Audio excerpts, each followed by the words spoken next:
What's up, guys? Welcome back for some more Glorious Smite. And tonight we're going a little bit more in depth. I'm sure you all know at least the basics of counter building, right? We'll go over a little bit of that right now. Then we'll go into what I'm going to call countering comps, countering specific gods, and building when you're in a very specific situation, right? So it could be the exact same comp as this, but the game could go in a completely different direction. Therefore, you would build completely different, even though it's the exact same comp, just because the way the game's going is different. So you build differently to compensate for that. So first of all, the basics. We all know the absolute basics of counter building. The enemies have no Titan's Bane, no Obsidian Shard, no big percentage pen, no demonic grip, no exec. So you just stack some extra defense and their damage becomes mostly irrelevant. The enemy team's got loads of defense, they'll win for an early breastplate or whatever. You get an early Titan's Bane to compensate, to counter it. The enemy hunter's got a fucking Fatalis, so you go, you know what? I'll get Frostbound. Frostbound will counteract the Fatalis effect. Fatalis effect, of course, gives them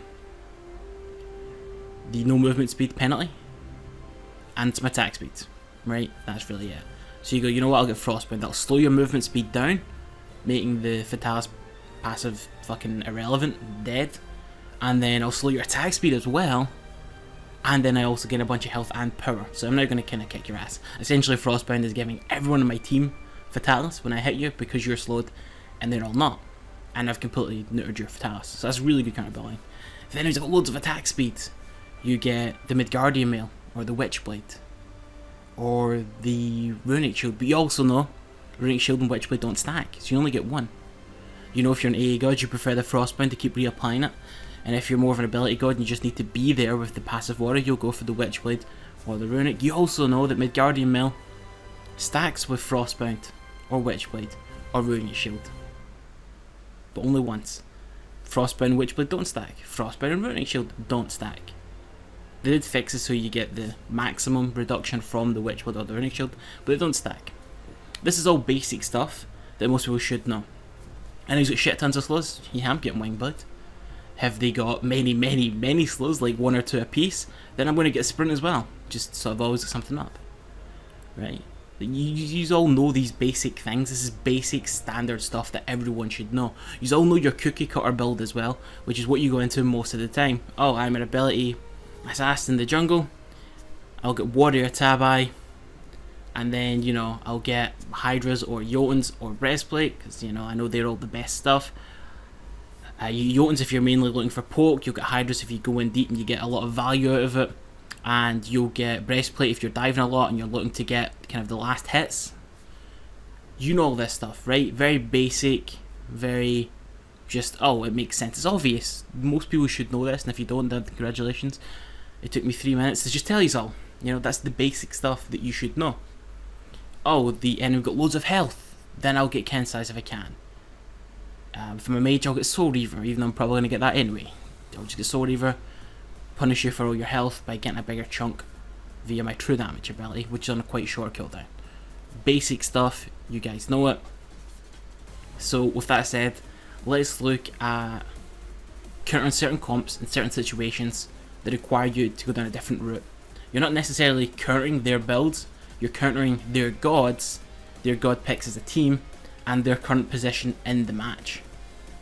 Which is a lot of stuff to try and think about, but really once you get the hang of it, once you've done it once or twice, it's pretty basic, pretty easy stuff. So let's assume this match that I'm showing you right now, I'm going to show you a separate toast match just at the end, just a little bit of just the end kind of builds, just so you can see how different it is, despite the fact that I was toast in both games. So usually as toast, my cookie cutter build is warrior Tabai, breastplate, Titan's Bane, right? I get the breastplate to give me CDR protections, especially since toast quite squishy. It allows me to dive towers. There's usually multiple physicals to mages, right? You usually get 3 fizz and 1.5 mage. Magic damage in the middle, and then the support. But that's kind of only a half, because they don't usually build too much damage, if any, because again, they're support. So breastplate's fine, right? And the towers are all physical damage, it makes a lot of sense. It's cheaper than Jotuns and outtrades Jotuns, and outtrades Hi-rez, goes without saying. So, easy stuff. And it's a little bit cheaper than Jotuns, a little bit more expensive than Hi-rez, but again, gotta balance these things out. So I'll take breastplate. And then normally I'll go Titan's Bane, because usually people, the solo, sometimes the jungle, depending on the jungle, have physical defense. Nice and early, so I get the Titan's Bane. Skip the Jotuns, the flat pen's pointless if they've already bought the physical defense item. It's only when they get worse. Titan's Bane's immediately relevant, gives me a pretty early game.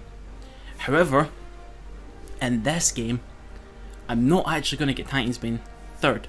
I'm going to get Head of the Urchin. Now, this is basically me saying I'm sacrificing my early game for my mid-late game, or my mid-game and beyond. Why am I sacrificing it? It looks like it's got the appearance of a longer game. I'm counting on this Callie to carry in the late game. She's struggling solo right now. I'm trying to babysit her to get her to the late game. I know she'll come through for me though, once she gets there. But it's going to take a while. So why am I getting Urchin? Why does that mean you get Urchin? Well, it's going to be a longer game. Ares actually deals a lot of damage, so I'm respecting the Ares. I'm counting him as a little bit more than a half. Maybe a 1.8. I'm eventually going to wish I had the Urchin if I don't pick it up now. If I get it later, I'm not going to get any of the stacks that I would, usually have on it by now. So I'll just get the Urchin now, and that way I won't regret it later. Because normally I would. Because I go, oh my god, this game's, we're at 20 odd minutes. I really want a magical and physical defense item. I've already bought Discord because I intend on building Discord to max my CDR. God damn it. I can't get Spectral without overcatting and, not enough HP items in there. I really only have one choice, and that choice is Urchin. So if I get it near the end of the game, at the 20 odd minute mark, I'm not going to get as much stacks on it. It's still valuable without stacks. And it's a caster's lie. I've heard the casters say, oh, Urchin isn't very good without stacks. Lie, it is actually still very good. But it's not as good as it could have been, and I would regret it. So I'm getting Urchin earlier. The game's going to go on longer. You can actually see by the scores we're actually very even. A lot of lanes are struggling. Callie's struggling. I'm going to get the Urchin now, be less relevant now, but be able to have more of an impact once I get the item after Urchin, right? Once I'm at 4.5 items or so, I'll be much stronger. That's a decision I made because we were struggling. If we were much further ahead, if we were having a much stronger game, if the lanes were actually winning, in duo and in solo, you can see they've both lost their tier 1s, and we're actually struggling against the tier 2, I would have just went my usual build, the cookie cutter build, straight into the Titan's Bane, even against the exact same comp, right? Why? Because we weren't struggling. I knew I could take advantage of my better early game, I could push through with it, but since so many people were struggling, it just couldn't be done, right? I wouldn't have enough support in the lanes when I go to gank, because they were too far behind to help me out. So I went the more babysit, more defensive route, I'll just get Urchin, I'll help the lanes, we'll get them going, and then I'll be relevant once I get a couple items online. They kick in, they'll carry, I believe in the fucking Callie. I have a little tiny bit of faith in the Hunter, tiny, and all will be good. And that's just game sense of this game isn't going great. It's not going bad, but it's not going great. So I'll sacrifice the early game for the mid to late game. And I changed it. I didn't go the cookie cutter, but I didn't go my usual breastplate Titans, and then normally I would get the Discord, then a beat stick, and then be a Magi's or something, or just something with health. I like to get at least one health item. I would just get something. Keep in mind, breastplate and Discord give you 35% CDR, and it caps to 40%. So I would have everything I need at that point. I have percentage pen. Your second ability at max rank gives 35 flat pen. It is considered flat pen. Flat pen caps at 50, so you usually only get one flat pen item to go with it. Sometimes it's Jotuns, sometimes it's beat stick. You can get reduction, and that won't overcap you because obviously it's different from flat pen. But yeah, usually I get beat stick. It does put me 5 over, but I still think that's fine. The pass is still fairly strong. I'm all good with that. So yeah, that's what I would normally do, and I changed it up based on the enemy team comp. Now we're going to talk about different team comps and how your build would change against that, right?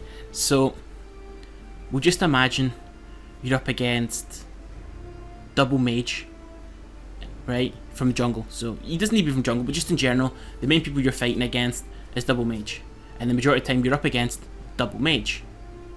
So, but let's just assume Alkwang. Alkwang's probably the most common magical jungler that you're going to see. He's not the only one. Ymir's fairly common, Kabrak and Athena. You see them every now and then, but the build would still be different against that comp than the Ao Kuang, right? And it would change again depending on the mid mage. It's not always the same item, it's always different.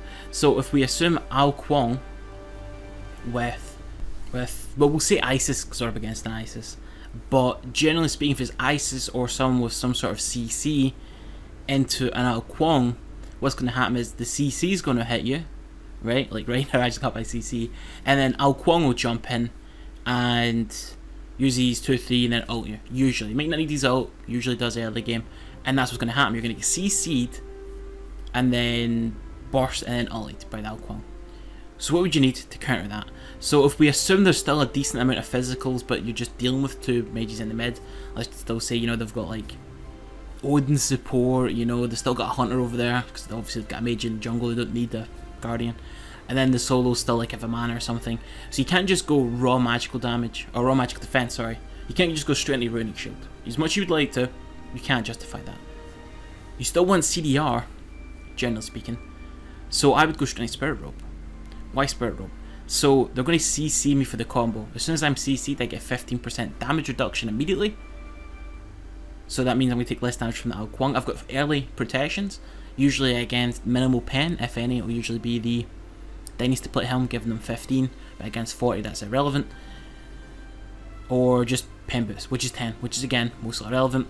And it goes into the passive, and I still get CDs, and I still get physical defense, so it means if the support rotates or the solo rotates, I'm still going to have some physical defense, so I'm still going to be okay. Especially considering they're going to be building majority of the tanky, so they shouldn't have any pen yet, so again I won't be feeling the damage as much. So let's change the comp up again. So this time, because this is what's actually going to be getting shown at the end, I was up against Athena Kukulkan. And it's the exact same story again. Athena's going to CC me with her, the rules are obviously reversed, you know, the jungle's now the CC instead of the damage, but the idea's the same. Athena's going to CC me with her taunt, and then Kukulkan's going to look to ult me. So again I go into Spirit Robe. When I get taunted, I get my little bubble, it protects me, it gives me 15% damage reduction. It's an early game Kukulkan, very low pen, he's ult will be level 1. I'm not going to die to that now. And I've got Magic D, whereas before I might have died to that. But now I don't, now I survive. And again, they're likely to go the same generic route, that Dynasty Plate Helm or pen boots, but the 40 Magic D is more than enough to deal with that. Now let's assume you're up against 2 mages in the jungle, in the mid again, but this time you're the mid laner, and you're dealing with that. If you're a melee mid mage, you should be looking for the Void Stone. It got buffed. Void Stone is a hard counter to pen boots and a hard counter to Dynasty Plate Helm. They both give a little bit of pen. You get lots of defense in your item, only for a little bit more gold. You get more power than their item, or the same in terms of pen boots, but you also gain more penetration than they get from their items. So that item actually hard counters that. So if they're double mage and you're melee mage, you get Void Stone. Your Void Stone fucks the Dynasty Plate Helm. You suddenly deal a lot more damage to them, and they deal to you. They deal less damage to you. So you're in a really good position just off that. Obviously you would want health at some point as well, but just generally speaking, getting those items is very, very strong, and that's something you should want. So if you're a mid mage but you're not melee range, so you've got, you know, you've kind of longer range or mid long, you'd be looking at probably going into Warlocks. Warlocks gives you health, so even though they've got pen to give them closer to true damage, you're going up in health pool. So yes, they're getting true damage, but they need some power to back it up because you've got increased health pool. That would help you out against both of them, and you've still got all the power from the Warlock Sash, which I think is 100 at max stacks, or 110 or something. So it's still fairly strong, and it gives you kind of tankiness against their true damage abilities, or close to true damage abilities, but the 600 health absorbs so much of that damage that you would survive when usually you would die. So that's definitely what you should be looking at. Obviously it costs a lot more gold, but even at a tier 2 it's still worth 200 health, which is still fairly strong. I think it's 200 health anyway. So let's change it up again. So once again, you've got 2 magical sources of damage from the jungle and the mid, but this time they've also got a magical solo or a magical hunter, like say a Soul or a Freya. That's when you would go into the Runic Shield. This gives you a lot of value now, reducing all their power, and you get to reduce their attack speed, and it still gives you some power, so it's not a terrible item. If you were in solo and you were against the mage with 2 sources of magical damage, I have a preference for Heartward unless they've got a healer. The reason I've started to like Heartward more and more, and I have recommended it before in build guides, is because it comes with MP5. And I'm assuming you're still physical here. And so MP5 is actually really hard to get for a lot of physicals from solo. Usually you're looking at Hi-rez or trans, or really that's all that comes to mind. Like, MP5 is hard to get, and you like MP5. A lot of the solo gods are ability warriors, and you do run out of mana fairly quickly. So getting the Heartward gives you MP5, also gives an aura to the rest of your team, so they can also have the magic defense. So this, does two things: it gives you MP5, which you want, and it gives everyone magic defense. And I guess they get MP5 as well, which again is really good. So now if we go back to the classic mid-mage and assassin or warrior jungle, I normally just go back to breastplate. I will get Discord later on in the game, or Urchin if need be, if that's the way the game's going. Like I said, if we're struggling, and I know the game's going to go on sometime, and I know I'm going to want Magic D, but physicals are always the priority, then you need to get Urchin. But if it goes fairly well for you, I just skip it, breastplate Titans, and if I'm going really, really well from there, I'll just get into the beat stick, and then get Discord for the CDR after that. Maybe even I'll get Jotuns instead of the beat stick, just so I have faster access to the CDR. Again, if I'm winning, if I'm stomping, then I just want more CDR for more abilities, for more fucking stomping action, to snowball even harder, to win even harder. And that's not a counter build, that's just the game is suggesting that it's going to be over soon. I want to keep pushing, we're really far ahead, let's get further ahead. But that's, on a game by game basis. So, we've covered quite a lot here, but we've still got a few more to cover. We've still got kind of what I'm going to consider the small differences, the little things you can change up that can have a fairly big impact on how a game goes. So I've got a good example for this. I ended up in a solo match, 1v1, I've got the start of it. It ended up being a stomp, like I said, we snowballed, we won pretty easily. But it was Odin versus Odin. I was Odin, so he was Odin. And it's a pretty straightforward fucking matchup. All you can really do is, when they jump on you, you jump on them at the same time, right after them, so you avoid their damage and hit them with yours. But what do Odins usually start? Bluestone. What will generally beat Bluestone? Mark of the Vanguard. It will either stalemate the match, or will give me a slight edge. It was also pretty good against Kali. Obviously Kali get buffs, so a lot of people playing Kali. And you're going to see that right here. Kali's going to hit with her too. And it says immune. So just in case it was Kali solo as well, I was protected against her by taking less damage from her. So this guy's not a terrible player, he made it to Diamond Conquest last season. Obviously the season over yet, but he made it to Diamond Conquest last season. He's Odin's got the Panda skin, which gives him extra superpowers. And the only difference is, I've got Mark, he's got Bluestone. Mark giving me 150 health, I believe 5 or 10 protections, and then I get 5 reduced true reduction. So when we fight, his autos might do tiny bit more. His Bluestone does very little, the archers do even less, which gives me a kind of minion advantage early game. And it means if we fight with minions still alive, which is very possible, because if we attack each other the minions will get pulled, and those archer minions will not come forward and get killed like they're supposed to, because fuck the archer minions. So just this one slight change, it's not a counter build, it's just this build, it sort of is counter building, but it's more, I'm not building against your item, I'm building against your comp. I was scared of the Kali, potentially, especially if she made me a mark, and I was scared of the minions. And I know that this will give me the trade advantage, and it does, and I get first blood and I kill him 1v1. I didn't get fire rallies in this game, the Med just stole them, so I didn't even get ahead there. It just works out that Mark of the Vanguard beats Bluestone, and he tries again. This time we both got boots, but I've got Mark, he's got Bluestone. We fight again, we both ult each other again, but I've got the edge, because Mark of the Vanguard makes trading so much easier in my favour. It makes it so much stronger.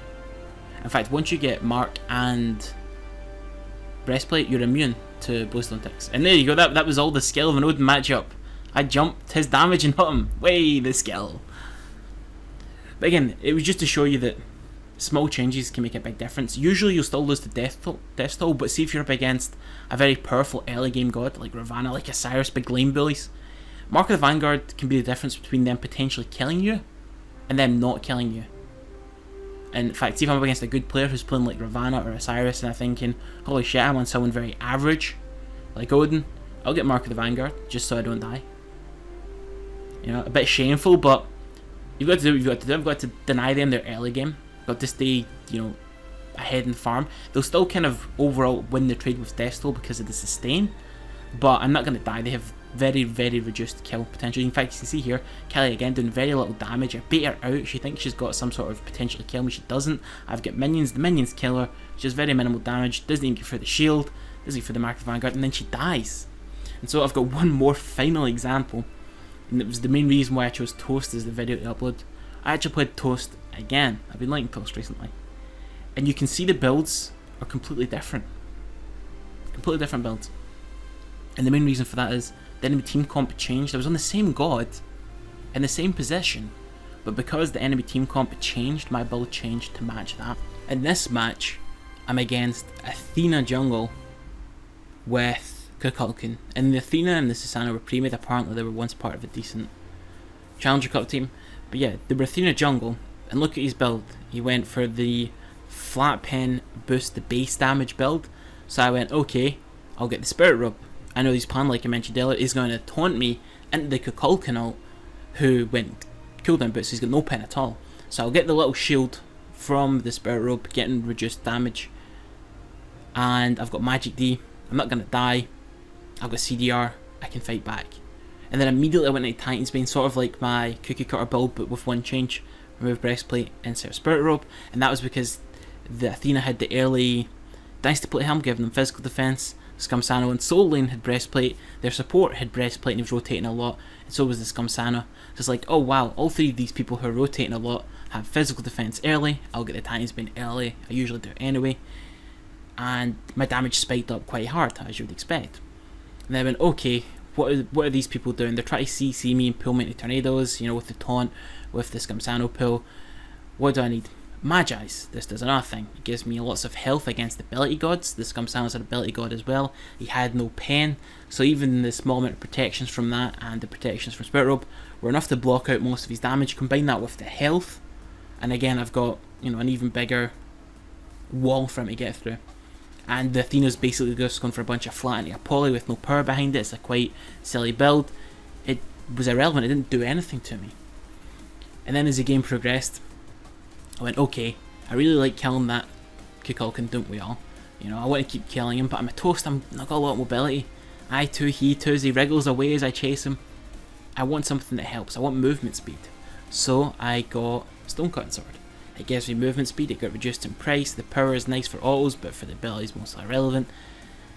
And it gives me reduction and defense, because I get to reduce 30 of their armor, you know, 10 per all, and then I get to gain that armor, giving me more defense. Again, remember, none have got much penetration, so, well, the physicals anyway. This is going to go, you know, really far against their team comp. And again, the movement speed was very important to me because I wanted to keep killing Kukulkan. So I went into Stonecutter. It made perfect sense. And then I went, oh, hold on. And of course, reduction of 30 won't overcap your flat pen because of reduction, so that's another thing. And then, like I said, I was like, oh, wow, hold up. This Anhur's garbage, but eventually, no matter how bad the player is, Hunters become relevant. I'm just going to end on Breastplate. If the Hunters were really, really bad, and maybe Athena ended up being really, really good, maybe I could have sold it for a Discord. I had the gold for that. But it was just, you know what, eventually they do become relevant. The Towers and the Phoenixes are physical defense. I've already got HP, Magic D, they've got very minimal pen from the mages, just flat, no percentage. And they needed percentage at this point, trust me. I'll just get Breastplate. I've already got Stonecutter for even more reduction, I've got my 2 for more pen, I've got the Titan's Bane. You know, I'm feeling pretty good, I've got everything I need. And of course, one thing I forgot, Spirit Robe is CCR, critical control reduction. So even, you know, if I'm up against a heavy CC team, you know, Pillar Stun from Anhur, Taunts from Athena, all that kind of good stuff, I'll get that all reduced. Which could be the difference between living and dying. So again, it's something else to take into consideration. So yeah, all that came to my mind when I'm playing the exact same god, but my items changed so drastically just to suit what I was up against. And that's the thing you've got to think about. Have they got very heavy CC? You know, with split magic fizz. I'm getting that fucking Spirit Robe. Have they just got a lot of general strength and power through magical and fizz, you go for the Archon. If they got a lot of defense, you're picking up the Titan's Bane.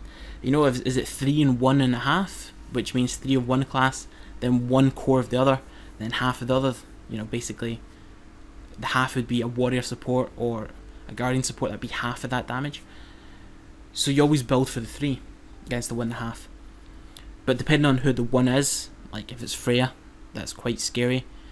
You will need an Urchin, and honestly you might even need like just a raw magi dam to go with it, usually with health, which would be Bulwark or Pestilence. Probably Pestilence is best, because she's just that strong. As long as you kind of customise your build so you still got some damage. You can't just be raw defense, you need some damage. And you still have to consider the 3 of the other class, usually physical. So yeah, these things all have to come into your mind, and you always have to be able to adjust your build for whatever team comp you're taking on, and for how the game's going against that team comp. Like I said, when I went Archon, normally that'd be Titan's Bane, but I felt it's going to be a longer game, and it was a longer game. I got full build. I'd have been disappointed with myself if I ended up not getting Archon there, because no other item filled that niche that I wanted without overcapping and sacrificing health. The best thing I could have done was get a Magi's, which would have been a poor man's Archon, because you lose a lot of protections. But yeah, that's what I would have done, and that's kind of what I done against Athena. I just went for the health on Magi's. It still gives 15-15. So yeah, I guess if you ever do make that mistake that I didn't make but could have, Magi's is a poor man's. But you have to consider as well, their Hunter was bad. Their Hunter was good, the Magi's would not have been strong enough, and again you would have heavily regretted the Origin. So guys, this has sort of been an introduction into building against specific comps, how to change your build for specific comps. I did kind of focus from a jungle perspective, but I did try to bring up, souls a little bit and mid a little bit. There's just not much you can do. As a jungle though, you're expected to be the initiate, you're expected to tank a lot of damage, expected to CC a lot of people, absorb a lot of ultimates, bait a lot of relics, and then have your babies actually just, push the damage button, usually by rolling their face across the keyboard or controller. So yeah, if you want me to go a bit more in depth with other roles and how you would go up against specific comps, I might do that. Hunters generally will build 5 or 6 damage items, there's not much to change there. Mid there's a little bit you can change about, and Solo's got some things you can change about as well. But anyways guys, that is the end. Thanks all for watching, and as always, see you all next time.